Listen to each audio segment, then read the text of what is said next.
Welcome to the Shulamite Podcast, an extension of Shulamite Ministries and Shulamite.com, with weekly interviews and teaching with author and speaker Martha Kilpatrick and hosted by John Enslow. This weekly podcast is a way to stay connected to the ministry. So come experience anointed messages, not giving just another method, but a living impartation. In this ministry, I've had to come not knowing and letting over and over and over. You have. You came here not having any idea. You sold your business and came here to live with this group of people that you really didn't know. You had to let go of your friends, your family, your home, your business, your world, your Christian world, everything. You had to let it all go. I'm amazed.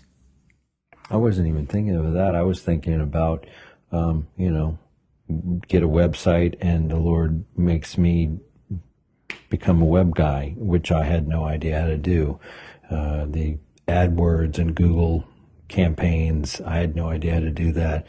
I don't know how to do anything. What I have is nothing, and I've had to let go, and His fulfillment of that is amazing. I mean, I'm blown away by it. Well, I've watched you do this countless times. We will hire web guys, and we will need something on the website that they can't do. They don't know how to do. And you tell them how to do it. So because God gives you the wisdom to find it. And then over and over again, you've said, here's how you do it. And they're supposed to know and do it for you, but you do it for them. Mm. That's the reward God gives you for not. Well, it's a very convenient thing that I have come uneducated with any of this stuff. I have nothing to fall back on. I don't have any training. I don't have any schooling in these areas. And so it's not like I come sufficient and then have to figure it out. I'm coming completely empty and with nothing to fall back on. That's it. Mm-hmm. Well, I think it's hard for us to comprehend what Jesus let go of. Let go of His own glory, His place in heaven. He let go of being the Son of God, and He lived as a human being, leaning on God in the absolute most incredible dependence on God. And then He constantly had to let go. He had to let go of His own life.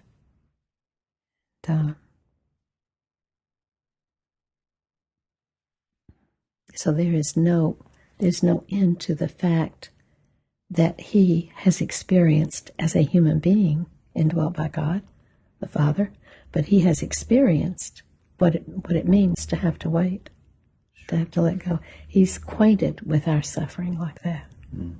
And that's phenomenal that he would let go of His own powers to that degree and limit Himself into the incarnation. I wonder what kind of pleasure it brings Him for us to wait, for us to be willing to wait and let go. I wonder what smile that puts on His face. Wow, that's a wonderful thought. One day we'll know. It's got to be so. It's got to be so. I believe it. Never thought of it before, but I believe it. It's letting Him be God. When you come empty and you come not sufficient, but insufficient to do it yourself and require everything of Him, it's like you're proclaiming Him as Lord over the situation. And I don't know what it does, but there is something to that of the pleasure it would bring Him coming empty, willing to wait, and letting go of everything that you have or think you have. It's amazing to me. Well, it's the exact counter opposite to Eden, where Adam and Eve wanted to be self-sufficient and not have to depend on God. When Satan tempted them, they didn't even go discuss it with God. They were that independent. When He tempted them to distrust God, then He tempted them to act independently of needing God. So Jesus comes with this exact opposite. It's completely dependent on the Father. He didn't have any word except what the Father spoke. He had nothing but what the Father gave. So if the Father didn't move, he had nothing. So he has experienced what you were experiencing, the agony of a man having nothing. With the faith that the Father was going to completely do it. Mm-hmm.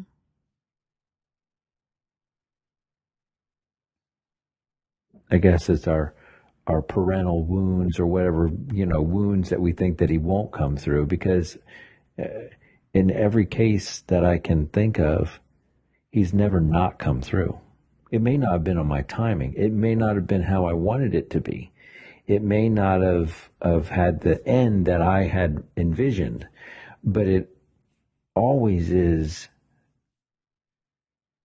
completely done and always better. It's never, it's always better than I would have imagined. I could say that same thing, John, that he always shocks me with what he gives.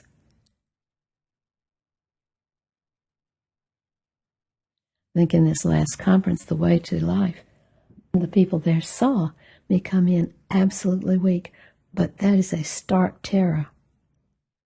If you've got 100 people that are paid to listen to you and give their time to you, and then you feel utterly empty. Not only was I empty, I didn't know where he was going to go to speak. You didn't even have the subject. I didn't. It's the most vulnerable I've ever been in any, but I had the most peace I've ever had at any conference. It was strange because many times I've had to say, "You've never failed me. You won't fail me now." But that time, this conference, I was at peace about it, even though it was the worst nothingness that I'd ever been through.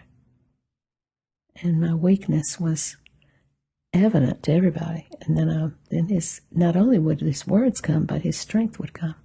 His energy and vitality would come. So, but it is how we are to live. Really, we're talking about a way of life, of living. The blessed are the poor in spirit, for theirs is the kingdom of God. I see that in a different way now, because I am the poor in spirit. I am the beggar. But mine is the kingdom in that position, and it's the position of the child. I wonder if all the insufficiencies that it talks about there, the poor in spirit, the meek, those who mourn, all those. I'm wondering if those are not our direct connection, where we're holding out and giving place for Christ and God's life to be. Absolutely. I've never seen it that way, John. I've never seen it that way. That's awesome. Absolutely. I do believe that. The reason I inherit the kingdom of God is because I'm willing to be poor. I'm willing to be nothing. I'm willing to be a beggar. I'm willing to allow him to fill that. Oof. And then you can be willing to do it, and then there's another side of it where you can't be that it's done to you. Does that make sense? Where he orchestrates it to such a degree that you're not trying to let go, you have nothing to let go of. That's the worst.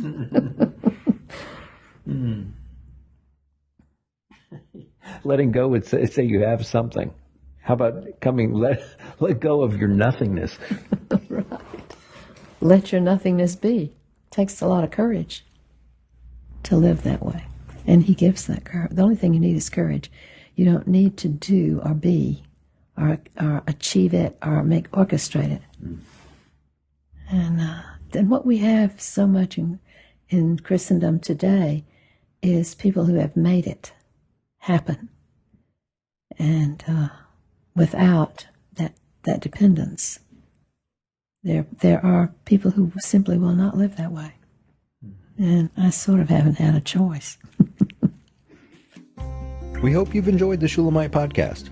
For all the latest from Shulamite Ministries, please visit us at Shulamite.com, where you'll find Martha's daily devotions, posts from GetAlongWithGod.com, and the online library of all of Martha's writings. At Shulamite.com, downloading the free Shulamite app is easy, and LivingChristianBooks.com is only a click away. Thank you for joining us on this journey to discover a God worth knowing.